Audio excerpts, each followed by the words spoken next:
आता बघूयात अत्यंत महत्त्वपूर्ण आणि दिलासा देणारी बातमी।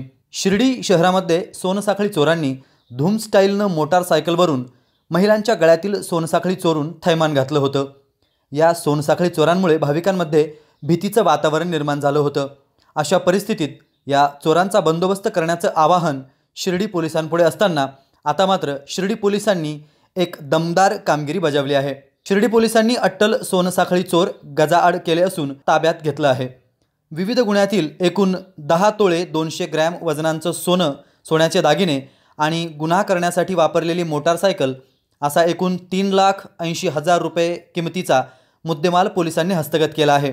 आणि आरोपींकडून इतरही अनेक गुन्हे उघडकीस येण्याची शक्यता असल्याचं शिर्डी उपविभागीय पोलीस अधिकारी सोमनाथ वागचौरे यांनी OS न्यूजशी बोलताना सांगितलं आहे। शिर्डी शहरामध्ये दिनांक 8 मार्च 2019 रोजी आपण दरोड्याच्या पूर्वतयारीत असणारी एक टोळीला आपण ताब्यात घेऊन अटक केलेली होती।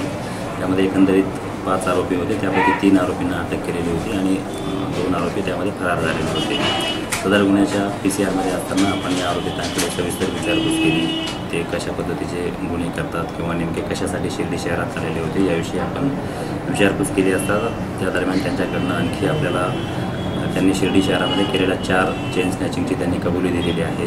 त्यांनी ज्या पद्धतीनं ते गुन्हे करायचे त्याविषयी माहिती दिलेली आहे आणि त्यांनी या दरम्यानच चोरी करण्यासाठी किंवा चेन स्नॅचिंग करण्यासाठी जी कोणती एक पल्सर ब्लॅक कलरची पल्सर ते वापरत असायची ती पल्सर देखील आपल्याला रिकवर झालेली आहे। त्याचप्रमाणे त्यांनी यापूर्वी ज्या काही 4 चेन स्नॅचिंग केलेल्या आहेत त्या चेन स्नॅचिंगमधील जे सोनं गेलेलं आहे साधारणपणे 10 तोळे सोनं आपल्याला त्या दरम्यान रिकवर झालेलं आहे। यामध्ये जे आरोपी आहेत त्यांची नावं एक किरण सोनवणे कोपरगाव येथील आहे, त्याचप्रमाणे नवनाथ गोरडे कोळेगाव कोपरगाव येथील आहे आणि अन्य 2 आरोपी फरार आहेत।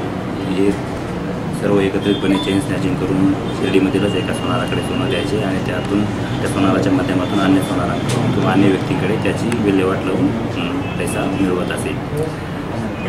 यामध्ये आणखी 2 फरार आरोपी आपल्याला ताब्यात घेणं बाकी आहे। त्यांना ताब्यात घेतल्यानंतर आणि अटक केल्यानंतर त्यांच्याकडून जी काही विचारपूस होईल त्या दरम्यान आपल्याला आणखी गुन्हे उघड होण्याची शक्यता आहे। या कारवाईमध्ये आमच्या पोलीस स्टेशनचे PI, त्याचप्रमाणे पोलीस स्टेशनच्या DB पथकाचे इन्चार्ज आमचे मिथुन घुगे, त्याचप्रमाणे आमची जी टीम आहे इरफान शेख, सचिन बैसाने, किरण कुरे, त्याचप्रमाणे नितीन सेलार, पोलीस अजय अंधारे, त्याचप्रमाणे नितीन सानापो, आमच्या शिर्डी पोलीस स्टेशनची जी काही टीम आहे त्यांनी यामध्ये मेहनत घेतलेली आहे।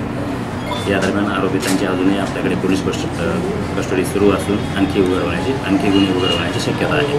सदरची कामगिरी माननीय पोलीस अधीक्षक Shri issue Sindhu, upper police अधीक्षक रोहिदास पवार यांच्या मार्गदर्शनाखाली उपविभागीय पोलीस अधिकारी सोमनाथ वागचौरे, शिर्डी पोलीस स्टेशनचे प्रभारी पोलीस निरीक्षक नितीन कुमार गोकावे, गुन्हे शोध पथकाचे पोलीस उपनिरीक्षक मिथुन घुगे आणि त्यांचे सहकारी इरफान शेख, सचिन बैसाणे, किरण कुरे, नितीन शेलार, अजय अंधारे, नितीन सानप आदींनी ही दमदार कामगिरी बजावली आहे।